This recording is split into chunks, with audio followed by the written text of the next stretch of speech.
లీనా, నేను చూద్దామని వచ్చాను. మీరెక్కడికి వెళ్ళారు? నేను సమీర్ని తీసుకుని బయటికి వెళ్ళొస్తున్నాను. ఈ షాప్ను పెద్దది చేస్తున్నట్టున్నారుగా. పెద్దదిగా చేస్తున్నాం, కానీ ఇంకా చాలా పనుందిలే. ఏమైంది? ఒకళ్ళు డబ్బులు ఇస్తానన్నారు, కానీ లాస్ట్ మినిట్లో ఇవ్వలేదు. డబ్బులు అక్కడ ఇక్కడ అప్పు చేసి చేయడానికి కొంచెం కష్టంగా ఉంది. దొరుకుతుంది అనుకున్న డబ్బు లాక్ అయిపోయింది. అన్నీ టోటల్గా పోయాయి. నన్ను ఎగతాళి చేయడానికి జనాలకి మళ్ళీ కారణం దొరికింది. అయ్యో, ఈ ఊళ్ళో మాట్లాడడం గురించి మనం అసలు ఆలోచించాల్సిన అవసరమే లేదు. ఇంకా ఏం చేయాలో ఆలోచించండి. వేరే రకంగా అరేంజ్ చేయొచ్చుగా. అది ఆలోచించి చూసా, ఏమీ ప్రయోజనం లేదు. బాగా ఇరుక్కుపోయాను నేను. తీసేసిన పెంకుల్ని కూడా కరెక్ట్గా సర్దలేకపోయాను. చెల్లెలి పెళ్లి చేయడం వల్ల నాకు కొంచెం టైట్గా ఉంది. లేకపోతే నేనే మీకు అడ్జస్ట్ చేసేదాన్ని. ఇప్పుడు నా దగ్గర మీరు బ్యాంక్లో ట్రై చేయొచ్చుగా. మేనేజర్ అదో టైప్, కానీ ఆయన ఓకే అనుకుంటే లోన్ శాంక్షన్ చేస్తారు. నేను చూస్తాను. రే లోనప్పారావు, ఏంట్రా ఎంత బిజీగా ఉన్నావు? ఫోన్ చేస్తే కూడా తీవా? సరేనండి, నేను కాల్ చేస్తాను. అస్సలు చేయకు. నువ్వు చేసినా ఇటు తీయళ్లే. ఎందుకురా ఇలా చేసావు నువ్వు?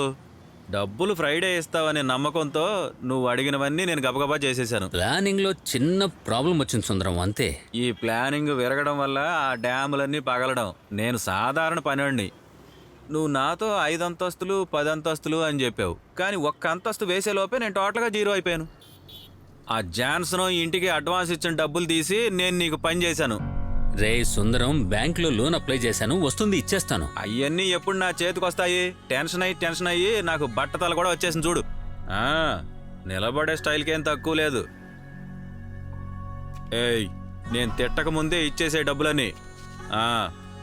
ఇలాంటి వాళ్ళు అందరూ నాకే తగులుతారు. ఏయ్, నేను మళ్ళీ బుధవారం వస్తా.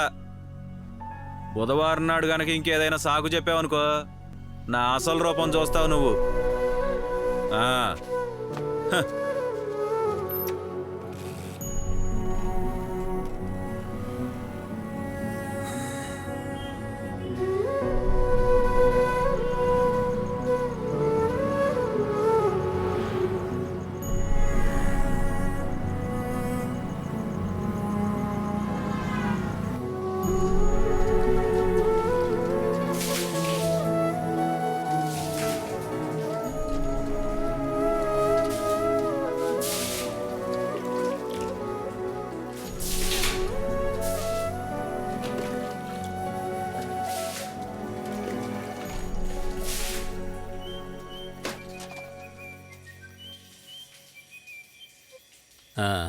హలో లోనప్పారావు గారు, రేపు షాప్లో ఉంటారా? ఎందుకు? అదేం లేదు, మనం వేరే బ్యాంక్లో ట్రై చేద్దాంలేండి. అంటే మీ బ్యాంక్లో శాంక్షన్ కాలేదా? అవును, వర్కౌట్ కాలేదు.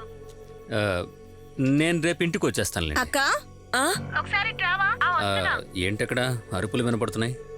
అది మా చెల్లెలొచ్చింది, అందుకే. ఓ, అయితే అందరూ సంతోషంగా ఉండుంటారు. Good night. Good night.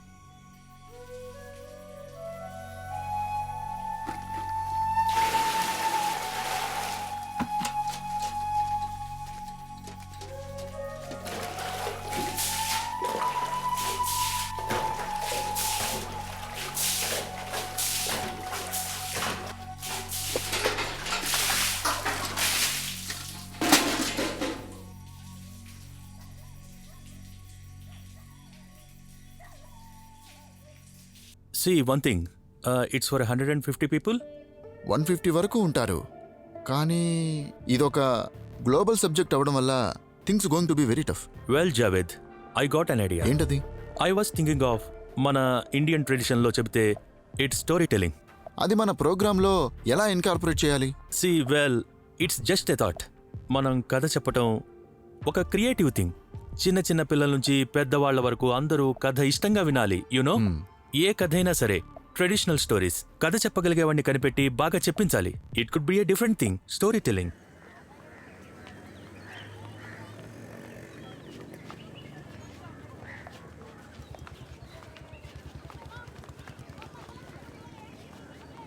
Hello, చెప్పండి సార్. నేను ఆ ఫామ్ ఇక్కడికి తీసుకొచ్చాను. ఆఫ్టర్నూన్ లోపల సబ్మిట్ చేయాలి. లేట్ అవ్వకూడదు. త్వరగా సంతకం చేయండి. ఆ. ఇదిగో ఇక్కడ. ఇది ఎలాగైనా నాకు అరేంజ్ చేయండి. అస్సలు ఆధారమే లేకుండా ఉన్నాను. ప్రభు ఆశీర్వాదం ఎప్పుడు ఉంటుంది.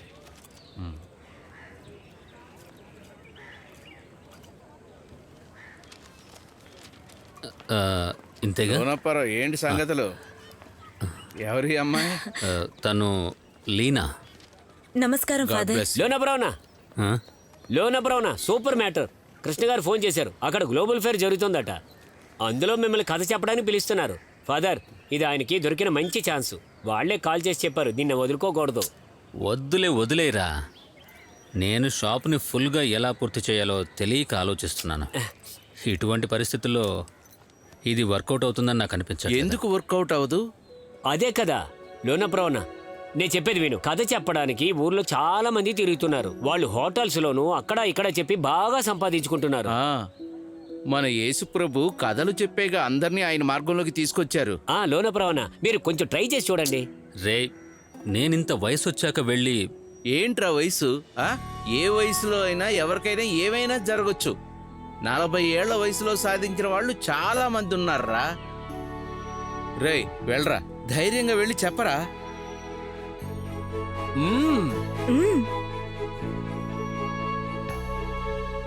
అంతా మంచి జరుగుతుంది.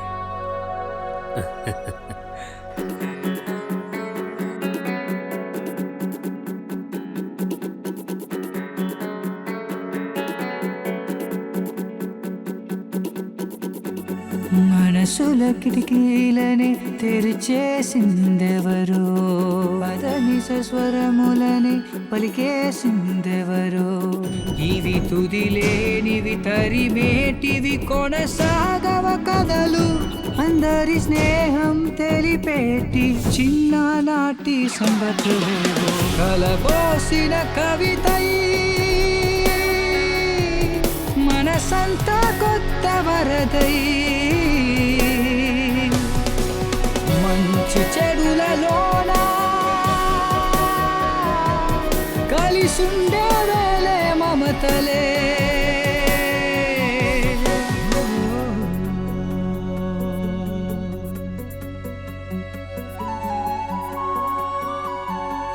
మాస్టర్, లోనప్పారావుని, మీ స్టూడెంట్ టాల్స్టాయ్ని. కలలు పంచే నాన్నకి ఏం గుర్తులేవు లోనప్పారావు. అల్జీమర్స్ 4-5 సంవత్సరాల నుంచి. ఈ క్షణాన్నే నువ్వు ఆశపడ్డ లోకమంతా కళ్ళ ముందే మెదులుతూ ఉంటే సాధనే చెయ్యవా ఊర్పుదు నువ్వే.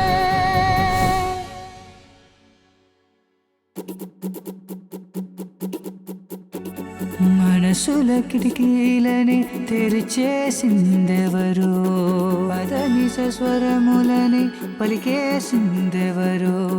ఇవి తుదిలేనివి తరిమేటివి కొనసాగవ కథలు, అందరి స్నేహం తెలిపేటి చిన్ననాటి సంగతులేవో. కలబోసిన కవితై మనసంతా కొత్త వరదై, మంచి చెడులలోన కలిసుండే వేలే మమతలే.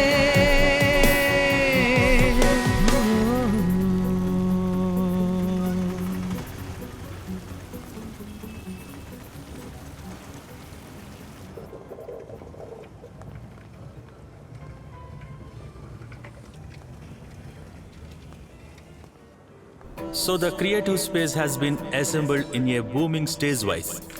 What do you think is impossibilities of an ornamental place? Ornament of place is definitely in future. It is actually the best thing that we can do together, that all.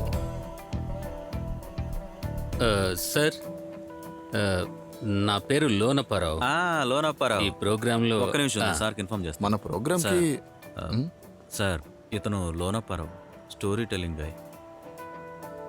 Hello Lonaparao గారు, come come Please come. Please come. Sir మిమ్మల్ని నేను క్రిస్టర్ ఆఫీస్లో కలిశాను. Oh really? ఆ. నాకు ఇటువంటి అవకాశం ఇచ్చినందుకు చాలా సంతోషంగా ఉన్నాను సార్.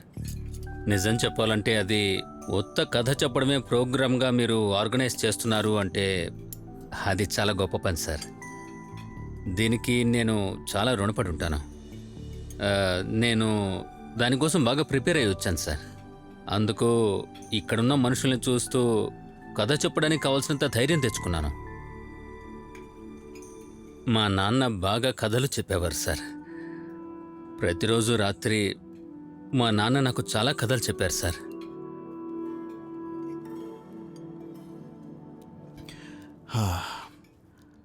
నేను మీతో ఒక విషయం చెప్పాలనుకుంటున్నాను. ఈరోజు ఈ ప్రోగ్రాం జరగడం లేదు. నేను ఆ ప్లేస్లో వేరే ప్రోగ్రాం ఇన్స్టాల్ చేయాల్సిన పరిస్థితి వచ్చింది. అది నేను మీతో చెప్పడం మర్చిపోయాను. బయలుదేరేటప్పుడు సౌకిత్తో చెప్దాం అనుకున్నాను, కానీ ఐఎమ్ సారీ లోనపరావు. అటువంటి వేరే ప్రోగ్రాం వస్తే నేను డెఫినెట్గా కాల్ చేస్తాను.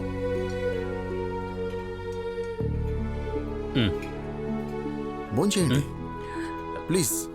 వద్దు సార్. మీరు చాలా దూరం నుంచి వచ్చినట్టున్నారు.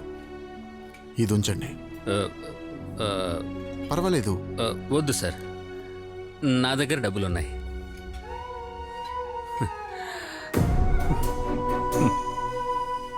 ఓకే.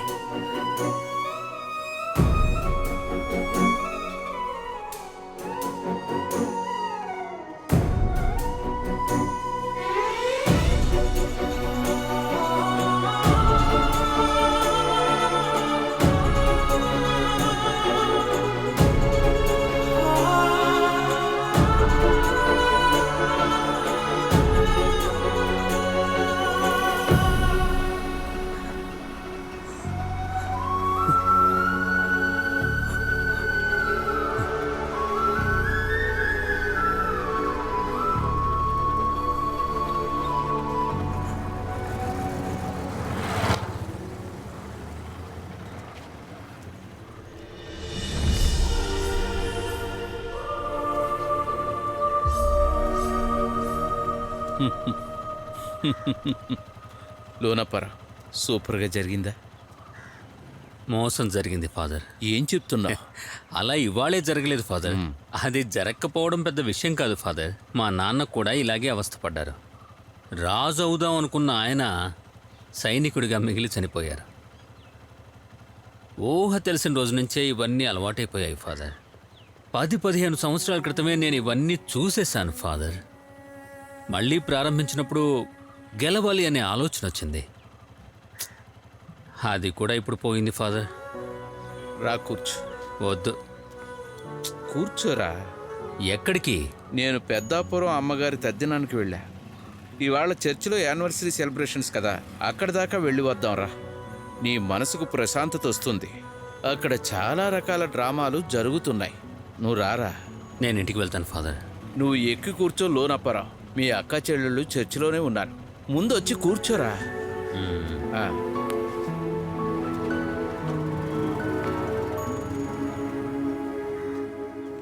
కలవారి కోడలు ఉయ్యాలో, కలికి కామాక్షి ఉయ్యాలో, కడుగుతోంది పప్పు ఉయ్యాలో, కడవాలో బోసి ఉయ్యాలో, అప్పుడే వచ్చను ఉయ్యాలో, ఆమె పెద్దన్న ఉయ్యాలో, కాళ్లకు నీళ్ళిచ్చి ఉయ్యాలో, కన్నీళ్ళు నింపే ఉయ్యాలో.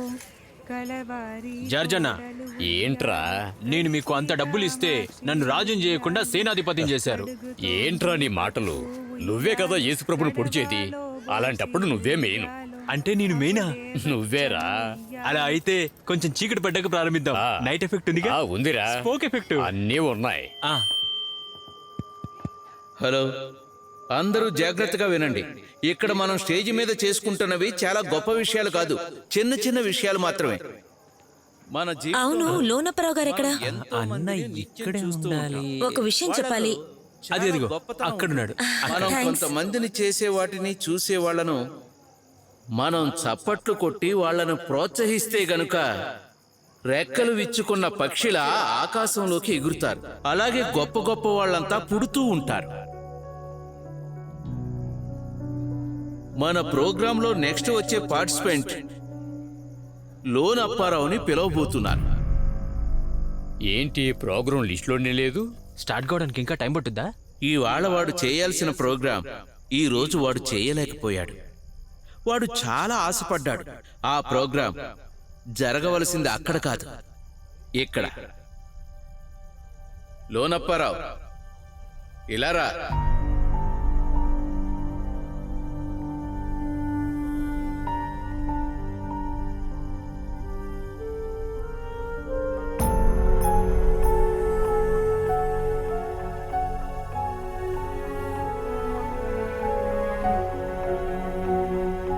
వీడిప్పుడు ఏం చేయడానికి స్టేజ్ మీదకి వెళ్తున్నాడు?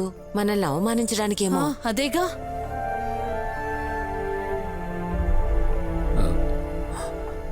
ఫాదర్, నువ్వు రాజువో సేనాధిపతివో ఆ దేవుడే నిర్ణయిస్తాడు. వెళ్ళు.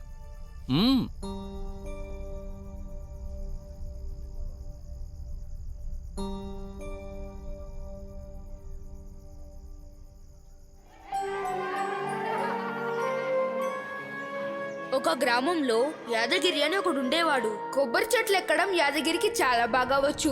అధికారం కోసం ఎగేసుకుంటూ వచ్చిన వాళ్లే ఇజ్రాయిల్స్. వాళ్ళు మెల్లగా ఒక్కొక్క మెట్టు ఎక్కుతూ వచ్చి బాగా డెవలప్ అయ్యారు.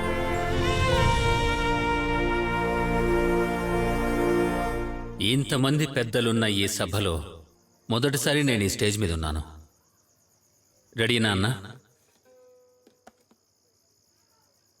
దూరంగా ఉన్న ఒక కొండ పక్కన ఒక చిన్న గ్రామం ఉంది. ఆ గ్రామంలో ఉన్న వాళ్ళందరూ చాలా అందమైన వాళ్ళు. అందుకే తరతరాలుగా ఎవ్వరూ ఆ గ్రామంలో అద్దం చూడలేదు. ఒకరోజు ఆ గ్రామంలో మేకలను మేపే కుర్రాడు మేకల్ని తీసుకుని ఆ కొండ మీదకు వెళ్ళాడు. ఒక మేక పక్కనే ఉన్న బావిలో పడిపోయింది. ఆ మేకను కాపాడడానికి ఆ బావిలోకి దూకిన ఆ కుర్రాడికి ఆ బావిలో ఏదో ఒక రేకు లాంటిది దొరికింది. దాన్ని వాడి ఇంటికి పక్కనే ఉన్న చెట్టు కింద ఎవరికీ కనబడకుండా దాచాడు. ఆ రోజు రాత్రి ఆ గ్రామంలో విపరీతమైన వాన కురిసింది. ఇతను లోనప్పారావు కదా? మరునాడు వాడు ఆ మేకల్ని మేపాక ఇంటికి వెళ్తుండగా ఏదో ఒకటి ఆ చెట్టు కింద ఉంది అని వాడు బాగా గుర్తించాడు. సూర్యుడి వెలుగుకి ఏదో ఒక జ్యోతి ప్రకాశవంతంగా అతని కళ్ళకు కనిపించింది. వాడు ఆ చెట్టు దగ్గరికి పరుగు పెట్టాడు. వాడు ఇంతవరకు చూడని ఆశ్చర్యకరమైన విషయాన్ని ఆ రోజు చూశాడు. ఆ చెట్టు కింద ఉన్నది ఒక అద్దం. ఆ అద్దంలో వాడి ముఖాన్ని చూసుకున్నప్పుడు ఒక అందగాన్ని చూశాడు. అది వాడు అలాగే చెట్టుకి చూపించాడు. అద్భుతం! ఆ అద్దంలో రంగురంగుల పువ్వులతో పూసిన చెట్టుని చూశాడు వాడు. అది చూడగానే వాడు నవ్వడం మొదలెట్టాడు. ఆ సంతోషంతో వాడు గ్రామం అంతా కేరింతలు కొడుతూ తిరుగుతున్నాడు. వాడి జీవితంలో ఇంతవరకు కన్న కలలన్నీ పొందిన అనుభూతిని వాడు ఆ అద్దం ద్వారా పొందాడు. ఆ గ్రామంలో ఉన్న ప్రతి ఒక్కరి చేతిలోకి ఆ అద్దం మారుతూనే తిరిగింది. అతని స్నేహితుడు, స్నేహితురాలు, సోదరుడు, సోదరి, భార్య, భర్త, అమ్మ, నాన్న, కొడుకు, కూతురు, ఇలా అందరూ ఆ అద్దంలో తమ అందాన్ని చూసుకొని సంతోషించారు. కానీ ఒకే ఒక్క బామ్మగారు మాత్రం ఆ అద్దాన్ని చూడలేదు. ఆవిడ బంధింపబడ్డ ఒక గదిలోనే ఉన్నారు. ఆ ఇంటి ముందుకు ఆ పిల్లాడు వచ్చి నిలబడి ఆ బామ్మగారిని గట్టిగా పిలిచాడు. అప్పుడు తలుపు తెరుచుకొని ఆ బామ్మగారు బయటకు వచ్చారు. ఆవిడ ఎప్పుడు తను కన్న కలల్ని మూసిపెట్టడానికే ప్రయత్నం చేశారు. ఆవిడ ఆ అద్దం ముందుకు మెల్లమెల్లగా వచ్చారు. ఆ అద్దాన్ని ఆవిడ చూసి చాలాసేపు ఏడ్చారు. ఆ ఏడుపు అందమైన చిరునవ్వులా మారింది. ఆవిడకున్న ఆ తెల్ల వెంట్రుకలు నల్లగా మారాయి. ముడతలు పడ్డ ముఖం అందంగా మారింది. ఆ ముఖం ప్రకాశవంతంగా వెలిగింది. ఆ అద్దంలో ముఖం చూసుకున్న అందరూ ప్రకాశంగా వెలిగారు. ఒకప్పుడు మన జీవితంలో మనం వద్దు అనుకుని విసిరేసిన అద్దం ముక్కలని తిరిగి వెతికి కనిపెట్టండి. మీరెప్పుడూ కూడా ఆ అద్దంలో కనపడాలి మీలాగా. అప్పుడే అందమైన ఒక లోకాన్ని సృష్టించగలం.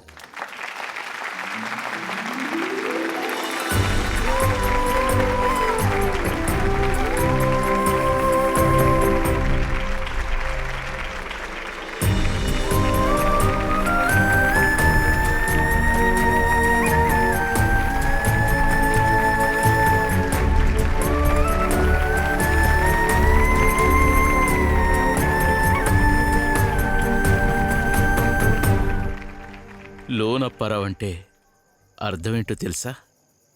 God blessed man. వెళ్ళిరా.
ఈరోజు మార్చి 20 world oral story telling day. కథ చెప్పటానికి ఒక రోజు.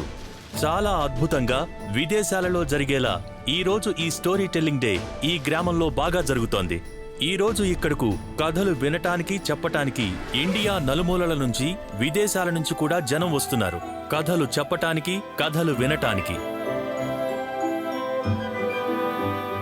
ఈరోజు ఈ స్టోరీ టెల్లింగ్ ఫంక్షన్ కి చీఫ్ గెస్ట్ గా వస్తున్నది మన ఊళ్ళో అందరికీ ఇష్టమైన మన ఊరి వారైన మిస్టర్ లోనప్పారావు.